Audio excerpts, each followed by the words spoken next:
Hello friends, मैं हूं doctor नवीन अग्रवाल। मैं एक इंटरवेंशनल कार्डियोलॉजिस्ट हूं और मैं गुजरात के वलसाड़ और वापी ज़िले में प्रैक्टिस करता हूं।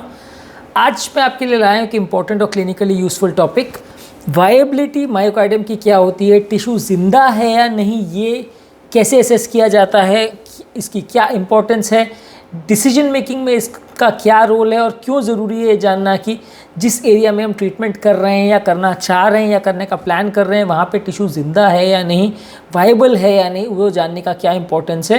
कौन से मोडालिटीज़ हैं जिससे ये समझ में आता है कि टिश्यू वायबल है और डिसीजन मेकिंग में कैसे अफेक्ट करता है, उस बारे में बात करेंगे।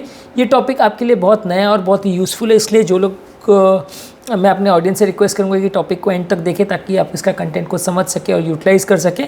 जो लोग मेरे चैनल पे नए उनसे रिक्वेस्ट करूंगा कि चैनल को सब्सक्राइब करें ताकि इससे हमें कंटिन्यूस मोटिवेशन मिलती रहे और हम अच्छा और इंटरेस्टिंग कंटेंट आपके लिए लाते रहें। और मेरे सब्सक्राइबर्स को जब भी मैं कोई नया कंटेंट अपलोड करता हूँ तो उसका नोटिफिकेशन मिल जाता है ताकि वो कंटेंट को जल्दी देख सके और उसका लाभ ले सकें। आते हैं आज के टॉपिक पर। बेसिकली वायबल मायोकार्डियम क्या है, इसको समझेंगे। सबसे पहले जानना ज़रूरी कि मायोकार्डियम क्या है। मायोकार्डियम यानी हार्ट का स्नायु या हार्ट का टिश्यू जो हार्ट को कॉन्ट्रैक्ट करता है। हार्ट बेसिकली मसल है और हार्ट का मसल को मायोकार्डियम बोलते हैं। हार्ट का मसल टिश्यू बेसिकली 3 लेयर्स का होता है, एक एंडोकार्डियम, मायोकार्डियम और एपिकार्डियम। इसमें जो बीच का लेयर है जो हार्ट का मेन कोर है जिसकी वजह से हार्ट बीट करता है, कॉन्ट्रैक्ट करता है, ताकत आती है, उसे मायोकार्डियम बोलते हैं। वायबिलिटी असेस करने का मतलब है कि बेसिकली हार्ट का टिश्यू जिंदा है या नहीं, वो देखने की ज़रूरत है कि अगर जो टिश्यू अटैक में डैमेज हुआ है या अटैक में जो एरिया अफेक्टेड हुआ है उसमें वो एरिया जिंदा भी है कि नहीं, या वो टिश्यू परमानेंटली मर चुका है या नहीं, ये देखने को असेसमेंट को वायबिलिटी असेसमेंट बोलते हैं। इसको जानना और समझना इसलिए ज़रूरी है क्योंकि जब हम एंजियोप्लास्टी करते हैं तो वो जिस एरिया में हम ब्लड सप्लाई को चालू करते हैं, अगर वहाँ का एरिया ऑलरेडी डेड या डैमेज हो चुका है तो वहाँ पे एंजियोप्लास्टी या नली को खोलने का या बाईपास सर्जरी को करने का कुछ ज़्यादा फायदा नहीं होगा, क्योंकि इन सब टेक्निक्स के द्वारा हम खाली नली को खोल सकते हैं, यानी रक्त का प्रवाह चालू कर सकते हैं, ब्लड सप्लाई को चालू कर सकते हैं। लेकिन अगर उस एरिया में जहाँ पे हम नली को खोल रहे हैं वहाँ अगर टिश्यू ऑलरेडी डेड हो चुका है या टिश्यू ऑलरेडी डैमेज हो चुका है, ऑलरेडी अगर मर चुका है, तो वहाँ पे नली को खोलने का भी कुछ फ़ायदा नहीं होगा। ये बेसिकली वैसा है कि गार्डन में अगर पौधा जीवित हो तो पानी देने का मतलब है, पौधे मर जाए उसके बाद कितना भी अब पानी दो, पानी वेस्ट ही होगा, पौधे को उससे कुछ फ़ायदा नहीं होगा क्योंकि वो ऑलरेडी मर चुके हैं। वहाँ अगर जान है या वो टिश्यू जिंदा है तो ही वहाँ ब्लड सप्लाई रिस्टोर करने का कुछ फ़ायदा होगा, हार्ट के पंपिंग में कुछ सुधार होगा, हार्ट का टिश्यू इंप्रूवाइज होगा, उसको कुछ ताकत आएगी। अगर वो एरिया डेड हो चुका है तो कॉस्मेटिकली भले आपको एंजियोग्राफी एंजियोप्लास्टी में दिखेगा कि हाँ नली बहुत खूबसूरती से खुल गई है, नली का फ्लो अच्छा चालू हो गया है, लेकिन पेशेंट को उससे कोई फ़ायदा नहीं होगा क्योंकि जिस एरिया को वो नली सप्लाई कर रही है वो ऑलरेडी टिश्यू डेड हो चुका है, तो उस एरिया में ब्लड सप्लाई बढ़ाने से भी पेशेंट को फ़ायदा नहीं होगा। इसीलिए ही इस कॉन्सेप्ट की इंपॉर्टेंस है और इसीलिए इस कॉन्सेप्ट को समझना ज़रूरी है कि वायबल वो एरिया है या नहीं जिसकी हम एंजियोप्लास्टी या ट्रीटमेंट करने जा रहे हैं। क्योंकि एंजियोप्लास्टी में तो चलिए फिर भी एक इंटरवेंशनल प्रोसीजर है, 15-20 मिनट में हो जाता है, लेकिन बाईपास सर्जरी में तो बड़ी सर्जरी है, ओपन हार्ट सर्जरी है। अगर हम किसी नली का बाईपास सर्जरी कर रहे हैं और बाद में पता चलता है वो टिश्यू ही डेड है तो नली को खोलने का कोई मतलब ही नहीं है। बाईपास या एंजियोप्लास्टी टिश्यू जो डेड हो चुका है उसको जिंदा नहीं कर सकता, वो तो खाली जो एरिया ज़िंदा है उसमें ब्लड सप्लाई आने से थोड़ी ताकत उसमें आ जाती है, वो एरिया में कॉन्ट्रैक्टिलिटी बढ़ सकती है, हार्ट का पंप फंक्शन इंप्रूव हो सकता है। लेकिन अगर जो टिश्यू ये एरिया ऑलरेडी डेड हो चुका है उसमें एंजियोप्लास्टी करने का या बाईपास करने का कुछ ज़्यादा फायदा नहीं होता है। एक और कॉन्सेप्ट है जिसे स्टन्ड मायोकार्डियम या हाइबरनेटिंग मायोकार्डियम बोलते हैं। जब हार्ट की नली बंद होती है तो एक तरह से सेल्स कुछ मर जाते हैं, कुछ अनकॉन्शियस हो जाते हैं। बेसिकली जब नली बंद होती है तो ये नलियाँ हार्ट को ग्लूकोज और ऑक्सीजन सप्लाई करती है, जिसकी वजह से जब नली बंद होती है तो सेल्स मरना चालू हो जाते हैं। यूजली ये सेल्स आधे घंटे में मरना चालू हो जाते हैं, 12 घंटे में डैमेज कंप्लीट हो जाता है। तो 12 घंटे के बाद टेक्निकली वो टिश्यू नॉन वायबल हो जाता है, यानी मर चुका होता है, उसको हम वापस स्टेंट करते हैं, बाईपास करते हैं तो कुछ फ़ायदा नहीं होता है। लेकिन इसमें कुछ परसेंटेज ऑफ टिश्यू ऐसा होता है जो हार्ट अटैक आने की वजह से एक तरह से अनकॉन्शियस हो जाते हैं, सेल्स मरते नहीं है, अनकॉन्शियस हो जाते हैं। अगर वो थोड़ी देर के लिए अनकॉन्शियस हो तो उसे स्टन्ड मायोकार्डियम बोलते हैं, थोड़ी देर के लिए बेहोशी होती है। ऐसे केस में नली में अगर ब्लड सप्लाई चालू हो जाए तो 1-2 दिन के अंदर वो सेल्स में कॉन्ट्रैक्टिलिटी आ जाती है और हार्ट की ताकत बढ़ जाती है। एक होता है हाइबरनेटिंग मायोकार्डियम जिसमें वो हार्ट का टिश्यू लंबे समय तक एक शिथिल अवस्था या अनकॉन्शियस स्टेट में चला जाता है, जहाँ पर वो महीनों तक या हफ्तों तक बेहोश पड़े रहेंगे सेल्स। धीरे धीरे करके जब पंप फंक्शन इंप्रूव होगा, कॉन्ट्रैक्टिलिटी बढ़ेगी, ब्लड सप्लाई आएगा, तो धीरे धीरे करके वो एरिया में जान आएगी, ताकत इंप्रूव होगी, वो डेड से अलाइव होगा, लेकिन उस काम में हफ्तों महीनों लगेंगे। यानी स्टंट और हाइबरनेटिंग मायोकार्डियम में डिफरेंस ये है कि स्टंट थोड़ी देर के लिए अनकॉन्शियस अगर सेल्स हो तो उसको स्टंट मायोकार्डियम बोलते हैं, और लंबे समय तक अगर शिथिल अवस्था में चले जाएं या कुछ काम ना कर पाए ऐसी अवस्था में चले जाएं, बेहोश हो जाए, तो उसे हाइबरनेटिंग मायोकार्डियम बोलते हैं। स्टंट और मायोकार्डियम, हाइबरनेटिंग मायोकार्डियम जो है ये रिलेटिवली जिंदा मायोकार्डियम है और इसमें अगर नली का ब्लड सप्लाई चालू हो तो पंप फंक्शन में सुधार हो सकता है, एरिया जिंदा वापस से हो सकता है। लेकिन जो एरिया डेड हो चुका है, नेक्रोस हो चुका है, सड़ चुका है, उसमें जान नहीं आएगी और वो एरिया में एंजियोप्लास्टी या बाईपास करने का भी कुछ फ़ायदा नहीं मिलेगा पेशेंट को। तो इसलिए ये जानना और समझना बहुत ज़्यादा ज़रूरी है कि जिस एरिया में हम एंजियोप्लास्टी करने वाले हैं या स्टेंट लगाने वाले हैं या ट्रीटमेंट करने वाले हैं वो एरिया ज़िंदा भी है या नहीं, या वो सेल्स वायबल हैं या नहीं, या स्टंट है या वायबल है या डेड है, इसको डिफ्रेंशिएट कर पाना बहुत ज़्यादा ज़रूरी है। तभी हम डिसाइड कर सकेंगे कि हमें एंजियोप्लास्टी या ट्रीटमेंट करना है या नहीं। अब इसको जज कैसे करते हैं, समझते कैसे हैं? सबसे इजी टूल है ईसीजी। ईसीजी में अगर लॉस ऑफ आर वेव्स, यानी ईसीजी में ये होता है कि हार्ट का कॉन्ट्रैक्टिलिटी डिपेक्ट करता है कि आर वेव्स कितने बनते हैं।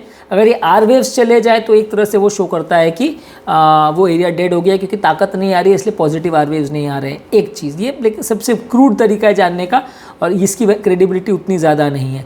सबसे कॉमनली जिसको लोग यूज़ करते हैं वो इकोकार्डियोग्राफी है। इकोकार्डियोग्राफी में हार्ट की दीवार कितनी पतली पड़ गई है ये बेसिकली हम जज करते हैं। बेसिकली जब सेल्स मरना चालू हो जाते हैं तो हार्ट की दीवार पतली पड़ जाती है, जो कि इकोकार्डियोग्राफी में अगर इतनी थिकनेस है और अगर पतली पड़ जाएगी, छोटी दिखेगी, सिकुड़ी हुई दिखेगी, तो वो बेसिकली उसको हम कह सकते हैं कि वो एरिया डेड हो चुका है। जितने ज़्यादा पतली होगी उतना डेड माना जा सकता है वो एरिया को। और एक बेसिक कट ऑफ होता है कि लेस देन अगर 5 मिलीमीटर से ज़्यादा अगर उसकी थिकनेस हो जाए तो बेसिकली उसे डेड माना जा सकता है। हालांकि ये भी बहुत श्योर शॉट एविडेंस नहीं है कि वो टिश्यू और उसके सारे सेल्स मर ही चुके हैं, लेकिन कंपैरेटिवली एक सिग्निफिकेंट एविडेंस दे देता है कि अगर वो एरिया में वाइबिलिटी बहुत कम है, वो एरिया पतला दिख रहा है, तो काफ़ी चांसेस है कि वो सेल्स मर चुके हैं। एक होता है स्ट्रेस इको। स्ट्रेस इको के दौरान हम पट्टे पर मशीन को व्यक्ति को चलाते हैं और उसके बाद पहले का इको और बाद का इको को कंपैरिजन करते हैं कि वो एरिया जिसको पतला पड़ गया था या जो ख़राब दिख रहा था या नहीं कॉन्ट्रैक्टाइल दिख रहा था, वो एक्सरसाइज के बाद कितना इंप्रूवमेंट दिख रहा है, वो एरिया में वापस जान आ रही है कि नहीं, उस बेसिस पे जज कर सकते हैं कि वो टिश्यू वायबल है कि नहीं। ये भी कंपैरेटिवली थोड़ा क्रूड तरीका है, लेकिन सबसे ईजी तरीका है जांच करने का। इसके अलावा एक डोब्यूटामिन स्ट्रेस इको होता है। जो लोग ज़्यादा चल फिर नहीं पाते हैं, एक्सरसाइज नहीं कर पाते, उसमें हम केमिकल डोब्यूटामिन से स्ट्रेस आउट करके हार्ट को असेसमेंट करते हैं कि वो एरिया ज़िंदा है कि नहीं। इसका एडवांटेज ये है कि जो लोग नहीं चल फिर पाते हैं या ट्रेडमिल नहीं कर पाते, उसमें भी इस टेस्ट को यूज़ किया जा सकता है। रेडिएशन एक्सपोजर नहीं होता और इसकी स्पेसिफिसिटी भी अच्छी है, प्रेडिक्टिव वैल्यू भी अच्छी है और इसमें काफ़ी सारे पैरामीटर्स के बारे में हमें पता चलता है, लेकिन प्रेडिक्टिव वैल्यू इसकी बहुत ज़्यादा अच्छी नहीं है। स्पेसिफिसिटी अच्छी है, सेंसिटिविटी कम है। जिन लोगों का धबकारे की अनियमितता है या बीपी वगैरह बहुत ज़्यादा है, उसमें इसके रिजल्ट्स बहुत अच्छे नहीं आते। और अगर इसकी इमेज क्वालिटी बहुत अच्छी नहीं है, व्यक्ति का इकोकार्डियोग्राफी पिक्चर अगर बहुत अच्छा नहीं आ रहा है, तो रिपोर्ट्स बहुत अच्छी नहीं आती। और plus observer to observer variations भी बहुत ज़्यादा आता है, जिसे इंटर ऑब्जर्वर वेरिएशन बोलते हैं, तो इसमें वेरिएबिलिटी भी बहुत ज़्यादा आती है। इसके अलावा एक थेलियम स्कैन या स्पेक्ट स्टडी होता है, उसमें एक रेडियोन्यूक्लियोटाइड केमिकल होता है जिसको हम जिससे असेसमेंट करते हैं वो एरिया ज़िंदा है कि नहीं। पर इसमें दूसरे स्पेसिफिसिटी इसकी भी बहुत ज़्यादा अच्छी नहीं है। डिसएडवांटेज ये है कि रेडिएशन बहुत ज़्यादा है और कुछ एरिया में, खासकर मोटे लोगों में, ओबीज लोगों में, वो एरिया में रेडियोन्यूक्लियोटाइड कैसा दिखेगा, कितना अपटेक होगा, उसमें इमेजिंग के हिसाब से भी कई बार वेरिएबिलिटी आ जाती है, जिसकी वजह से कई बार पिक्चर बहुत अच्छी नहीं आती और इमेज का इंटरप्रिटेशन करना इतना आसान नहीं होता, कई बार गलत रिपोर्ट भी आ जाती है। तो इसलिए स्पेक्ट स्टडी जो है वो इसके लिए यूज़ किया जाता है, लेकिन इसमें बहुत अच्छा इंटरप्रिटेशन नहीं होता, ये 100% गारंटीड चीज़ नहीं है। इसके अलावा एक टेक्निक होती है कार्डियक एमआरआई। वो बेसिकली हार्ट के एक एमआरआई स्कैन है जिसमें हार्ट का टिश्यू ज़िंदा है या नहीं उसको असेसमेंट करते हैं। ये बेसिकली सबसे बेस्ट तरीका है जांचने के लिए कि वो टिश्यू ज़िंदा है कि नहीं, कितना एरिया स्कारिंग हो गया। इसकी सेंसिटिविटी और स्पेसिफिसिटी दोनों अच्छी है, इजीली अवेलेबल है, कोई रेडिएशन एक्सपोजर नहीं होता। स्कार कितना ज़िंदा है, वो एरिया में कितना एरिया मर चुका है, उसको भी असेसमेंट अच्छा मिलता है। और इसमें कई बार एक गैडोलिनियम कॉन्ट्रास्ट यूज़ करके उसका एनहांसमेंट को चेक करते हैं, जिससे हम प्रेडिक्ट कर सकते हैं कि बेसिकली वो उसमें कितनी जान बाकी है। तो बेसिकली ये काफ़ी अच्छा टेक्निक और सबसे रिलायबल से सेंसिटिव और स्पेसिफिक टेक्निक है जांच करने के लिए कि वायबिलिटी कितनी है, पर ये बेसिकली थोड़ा कॉस्टली है, हर जगह अवेलेबल नहीं होता। रूटीन एमआरआई जो हॉस्पिटल्स या जो लैब्स में होता है वहाँ सब जगह कार्डियक एमआरआई नहीं होता, क्योंकि इसका सॉफ्टवेयर अलग आता है और थोड़ा कॉस्टली आता है। तो इसलिए ऐसा नहीं है कि किसी सिटी में एमआरआई मशीन है तो सब जगह कार्डियक एमआरआई होता है। इसका इंटरप्रिटेशन भी काफ़ी डिफिकल्ट होता है, तो इसलिए सब जगह ये अवेलेबल नहीं होता, कुछ ही जगह पे अवेलेबल होता है। और जिन लोगों को भी धबकारे का अनियमितता है या जिन लोगों को भी स्टेबल नहीं है, अनस्टेबल कंडीशन में है, या जिनको क्लोज स्पेस में जाने में डर लगता है, क्लॉस्ट्रोफोबिया होता है, उसमें दिक्कत है, जिनकी बॉडी में कोई मेटालिक ऑब्जेक्ट्स है उसमें दिक्कत है, जो लोग में कॉन्ट्रास्ट यूज़ नहीं कर सकते, किडनी फेलियर है उसमें इसमें प्रॉब्लम आती है। और हृदय गति को अच्छी तरह से कंट्रोल करना ज़रूरी है, ईसीजी गेटिंग करना ज़रूरी है, क्योंकि गति अगर ज़रा भी ज़्यादा होगी तो इसके असेसमेंट में उतना अच्छा नहीं रिजल्ट आएगा और पेशेंट की वायबिलिटी असेसमेंट काफ़ी बार गलत होगी।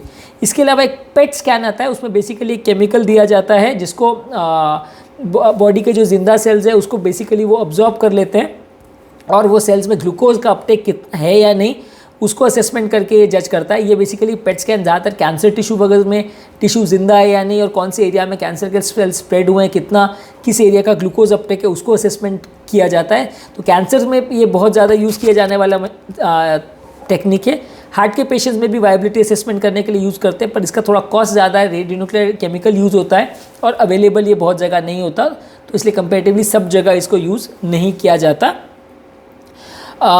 जो वायबिलिटी का, जैसे मैंने कहा कि जो एरिया ज़िंदा है वहाँ एरिया में एंजियोप्लास्टी करने का फ़ायदा है, जो एरिया में टिश्यू डेड हो चुका है वहाँ एंजियोप्लास्टी करने का उतना फ़ायदा नहीं है।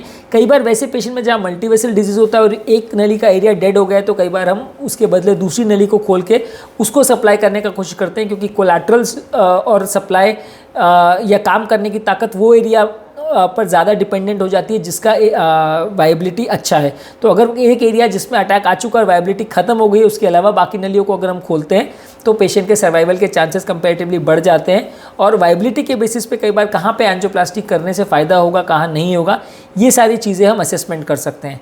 इसके अलावा वायबिलिटी असेसमेंट सिर्फ हार्ट अटैक के केस में नहीं, किसी को अगर हार्ट की मसल का डिश्यूज़ का डिजीज़ भी हो गया है, या किसी को हार्ट का इन्फेक्शन हो गया है जिसे मायोकार्डाइटिस बोलते हैं, हार्ट का कार्डियोमायोपैथी हो गया है, तो उसमें भी अगर हार्ट पतला पड़ गया है तो भी असेसमेंट करने के लिए मदद करता है कि व्यक्ति को ट्रीटमेंट से कितना फ़ायदा मिलेगा। अगर टिश्यू जिंदा है, वाइबल है, तो डेफिनेटली ट्रीटमेंट से फ़ायदा मिलेगा। अगर टिश्यू मर चुका है, दीवार पतली पड़ गई है, तो डेफिनेटली ट्रीटमेंट का फ़ायदा नहीं मिलेगा।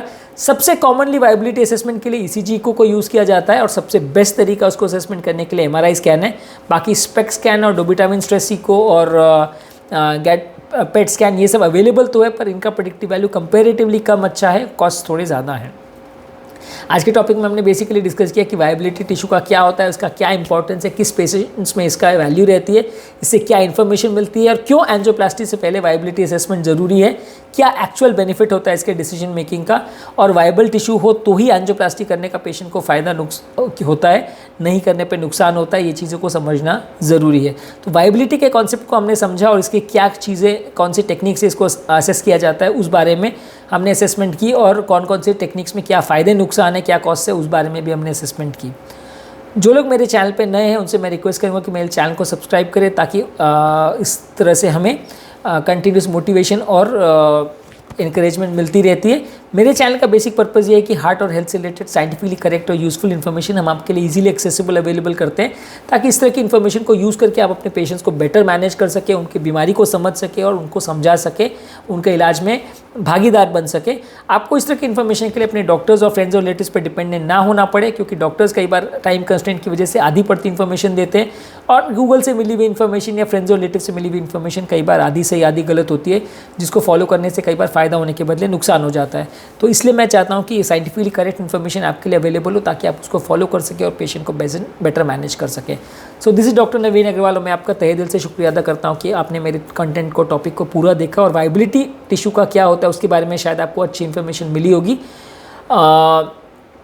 अगर आप मेरे चैनल पे नए हैं तो मैं आपको रिक्वेस्ट करूँगा कि चैनल को सब्सक्राइब कीजिए और हमें वीडियोज़ को हमारे लाइक कीजिए, और अगर आपको लगता है कि कंटेंट आपके फ्रेंड्स और रिलेटिव्स के लिए यूज़फुल है तो इसको लिंक को उनके साथ शेयर करें। Thank you.